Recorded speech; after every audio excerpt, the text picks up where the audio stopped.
After our flag jumper has taken down, he's got his equipment down, they've communicated some information back to the Friendship at 12,500 feet, and we are rocking and rolling again.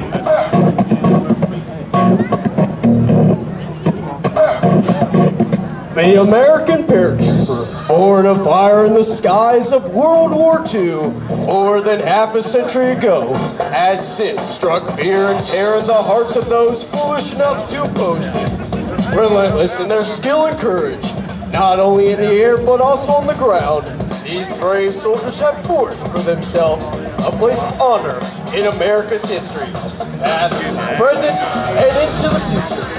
Good morning, ladies and gentlemen. I am Specialist Matthew Navarro, originally from Lecanto, Florida.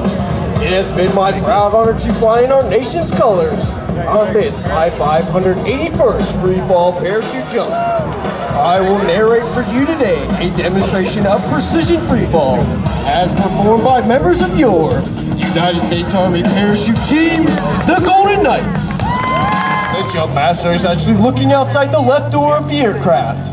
His head is outside in the wind and the cold. Through a series of hand and arm signals, the jump master is relaying heading corrections to the pilot.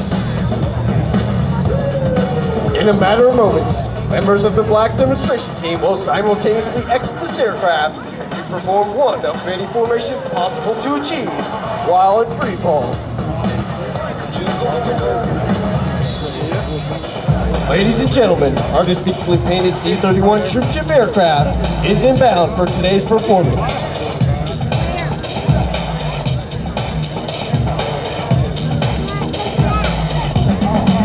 Looking high and to your left, it would appear that two jumpers are under this canopy.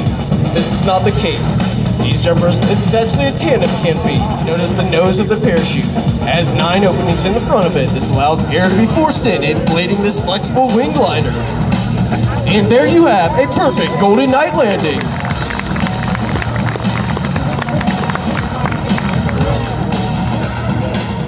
The jumpers are out and the smoke is on.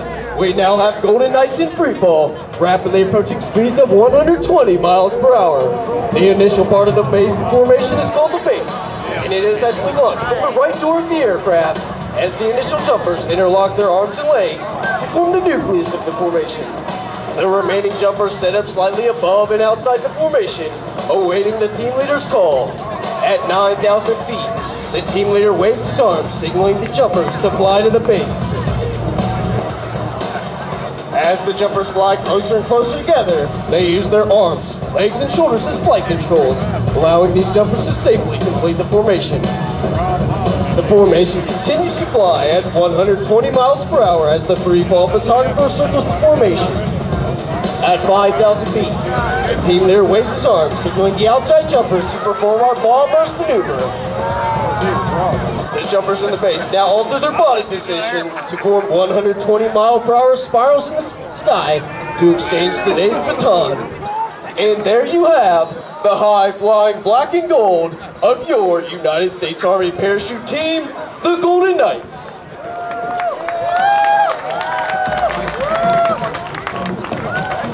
Now, as you may have guessed, these jumpers are faced with a unique situation.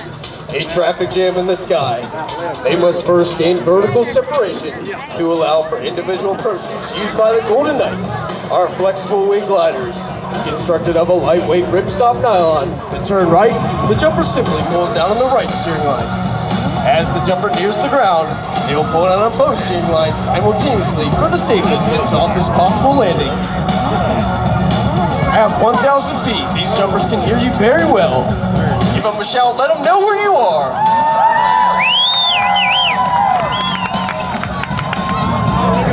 You may notice the tail of the parachute curl under. This slows the jumper's forward speed while reducing his rate of descent. For a beautiful dead center landing. At 1,000 feet, the jumper does what is called a wind penetration check. A base leg 90 degrees to the target, and then faces into the wind for a final approach. It takes a great deal of concentration in order to land dead center on the target. The jumper keeps a close eye on the windsock located in the target area. Once on final approach, The jumper shifts, all of her concentration onto a small black dot located in the center of the orange X. Sashaying, bringing it into the target area for once again another dead center landing.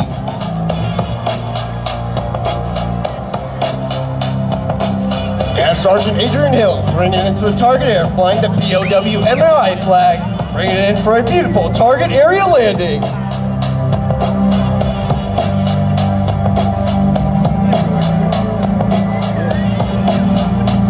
The same degree of precision, discipline, and teamwork exhibited by the demonstrators and the maintenance technicians who have the mission of keeping these aircraft flying average more than 10 years of military experience. Together, their expertise result in the safest aircraft possible for the Golden Knights. This has 6 cans of smoke. Watch for minor corrections in this jumper steering lines as he brings it into the target area. Sashaying side to side, bleeding off altitude as he brings it in. For a signature dead center landing.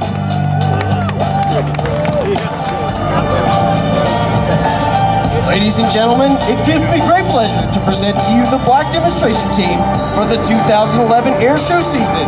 All members of your United States Army parachute team, the Golden Knights. Now, in keeping with the long-standing Golden Knight tradition, we would like to present today's baton, which is flown in freefall to a distinguished member of today's audience. The B-52, the United States Air Force Honor Guard drill team from Joint Base Anacostia Bowling Air Force Base in Washington, D.C. will be performing their trademark 12-man routine. Since 1948, their performances have featured professionally choreographed sequences of show-stopping weapons maneuvers, precise tosses, and complex weapons exchanges. Distributing company, the USO, Deacon Jones, Sprint Coca-Cola.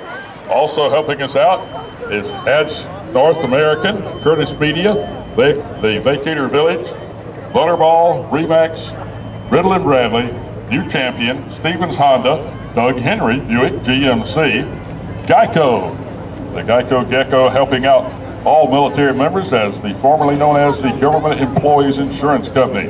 Perfect Parties, Levine, Emery-Riddle, we'll talk about that later, Van Products, Troop Blocker, Bath Fitter, Performance East, Prima VUW, McDonald's, Next Care, and Four Seasons Summers, AFA, American Machine and Foundry, the River Landing, and Westland College. All of these are community partners bringing in our civilian performers and static aircraft.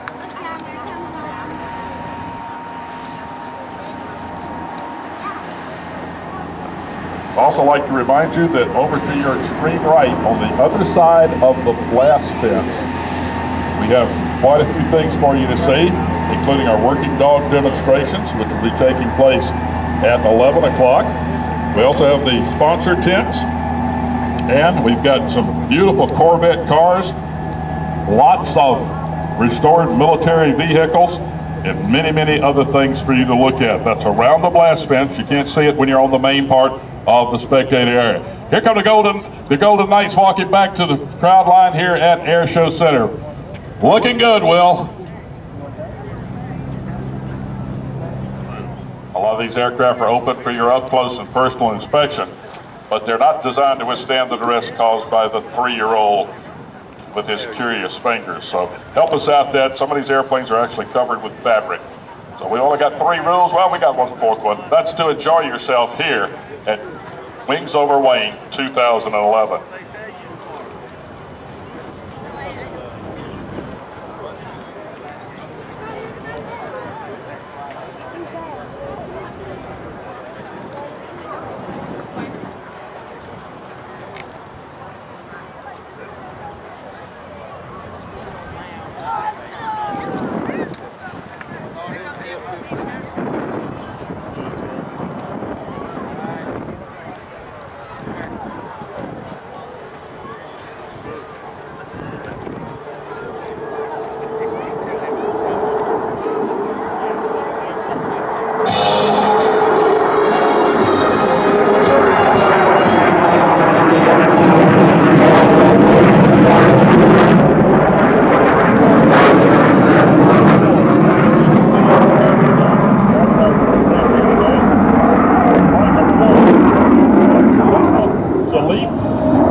Captain Brian Pax Davis.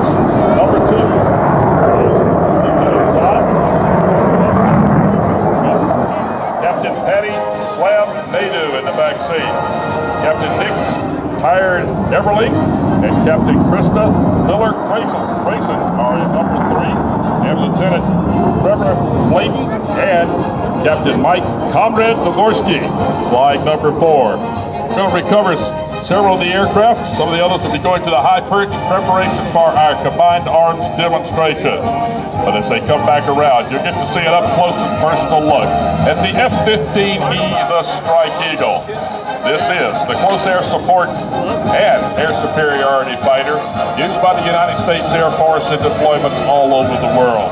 The addition of the second crew member in the back seat to operate the precision-guided weapons and other systems on the aircraft have turned an airplane that has a tremendous air superiority capability into a very effective ground attack airplane, capable of fighting its way to and from the target.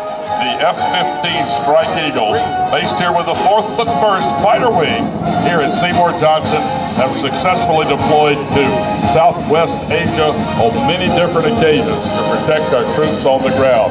Those men and women that are on the forward edge of battle, that leading edge that are in contact with the enemy. It's the F-15 that hovers from high above.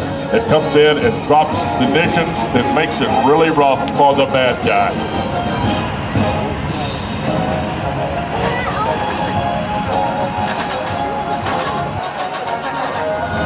As they approach and come across the threshold, you'll notice that each pilot lands long. That allows plenty of room for the follow-on aircraft. Once the main gear is on the ground, you'll see the nose is held high and the speed brake, that large flat plate behind the cockpit, is deployed to slow the airplane. The effective use of aerodynamic braking is just one of the ways that our pilots and crews ensure that these F-15Es will be ready for immediate deployment anywhere in the world.